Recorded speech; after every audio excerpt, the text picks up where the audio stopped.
पहा फक्त Maharashtra superfast news, आवाज जनतेचा।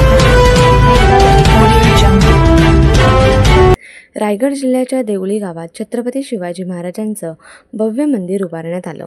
छत्रपती शिवाजी महाराजांची 395वी जयंती संपूर्ण देशात उत्साहात साजरी होत आहे। याच पार्श्वभूमीवर स्वराज्याची राजधानी असलेल्या रायगड जिल्ह्याच्या देवळी गावात छत्रपती शिवाजी महाराजांच्या जयंतीनिमित्त मंदिराचं लोकार्पण मंत्री भरत गोगावले यांच्या हस्ते करण्यात आलं। यावेळी स्थानिकांनी मर्दानी खेळाची प्रात्यक्षिक देखील सादर केली।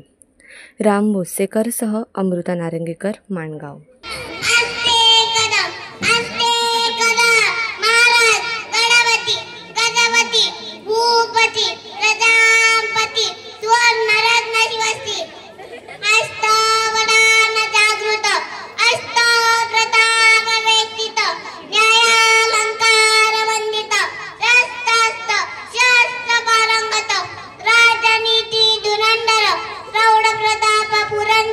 क्षत्रिय पुलावतंस सिंहा